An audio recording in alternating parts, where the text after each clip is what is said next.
senior writer for RealTime Fantasy Sports, and welcome to another edition of the RealTime Fantasy Sports Show. On today's show, I'm going to give you 5 fantasy takeaways from week 8 of the fantasy football season. It was certainly an interesting week of games. We had some big time fantasy performances that carried a lot of teams to victory, also a lot of good performances as well. But I feel like the good performances probably outweighed the huge performances. We just had a couple really big games from receivers, running backs, and quarterbacks. But for the most part, there was a lot of really solid games from players across the board. It was a pretty good scoring week overall, but I feel like it was a little top heavy when it comes to the big performances. There were just a couple of those guys that went off. But either way, it was a good week for fantasy teams in terms of scoring. Hopefully, you were on the positive side of things this week 8. Okay, here are my 5 fantasy takeaways. First one, I don't trust Josh Allen as a surefire number 1 fantasy quarterback anymore. So coming into this game, he was 21st in fantasy quarterback scoring his last 3 games. He doesn't have a passing touchdown 2 straight games now, fewer than 155 passing yards 2 of 3 games. His fast start is quickly disappearing. Some of his old demons have creeped back up for Allen, missing on some passes he normally makes, not making many plays down the field as well. So I think Allen has creeped back into that territory of more of a streaming play, not a surefire number 1. I wouldn't just use him as a plug and play at this point. If you have a quality option on the bench, I would go more that route if they have a better matchup going forward. I don't think Josh Allen is that surefire number 1 anymore. All right, my number 2 takeaway, Dalvin Cook is capable of carrying fantasy teams to the playoffs. He had a 4 touchdown game this week. He was the big time performer for fantasy teams in week 8. He has touchdowns every game he has played this year, 130 plus rushing yards, 3 of the last 4 games he has played, at least 17 fantasy points every game. He's really giving Alvin Kamara a run for his money as top fantasy back in the game.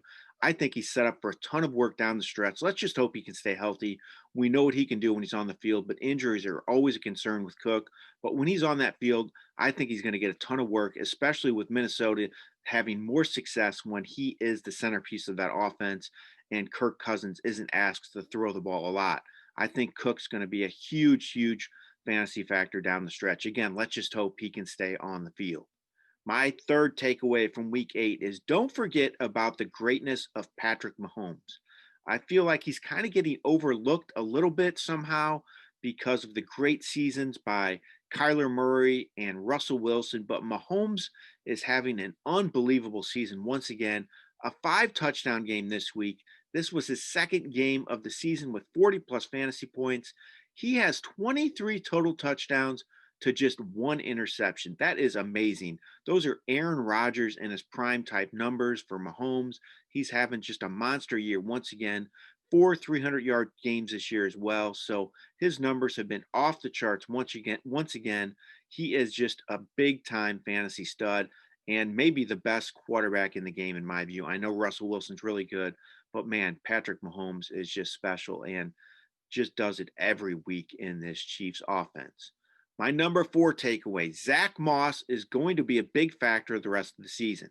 So he got off to a bit of a slow start. I know a lot of people thought he would get more work from day 1, but Devin Singletary has been there and has been splitting the work with Moss. But Moss looked really good this last game, 14 carries for 81 yards and 2 touchdowns. He has 2 straight games with double-digit fantasy points. He had a season high in carries this past game.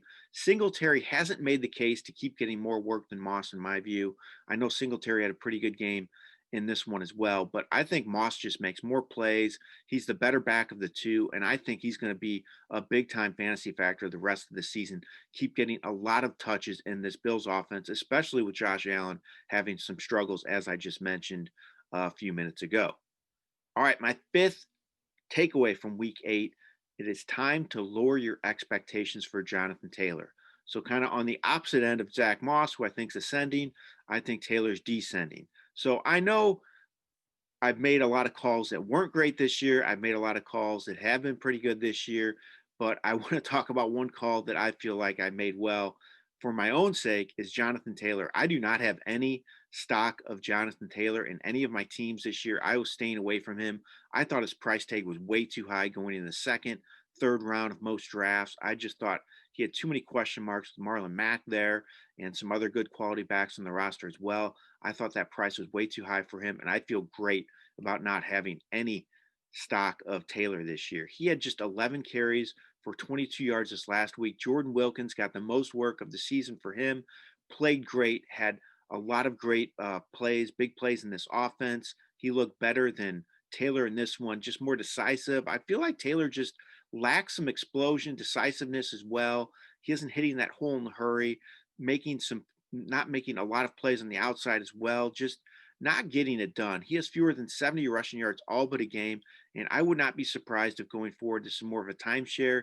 And even if Wilkins ends up grabbing a little more of the work going forward, it's going to be a sad sight for a lot of those players, a lot of those fantasy players that used some big time draft capital to get Jonathan Taylor this year. I think he's going to end up being a big bust. He's still going to get work in this offense. Don't get me wrong. He'll probably get double digit carries, might have some big games the rest of the way as well, but I don't think he's going to live up to the pre draft hype for this coming season. All right, those are my 5 fantasy takeaways for week 8 of the fantasy season. Hopefully, you came out on the winning side of things this week and you have a lot of success going forward as well. This has been Jeff Paur for RealTime Fantasy Sports. Have a great day.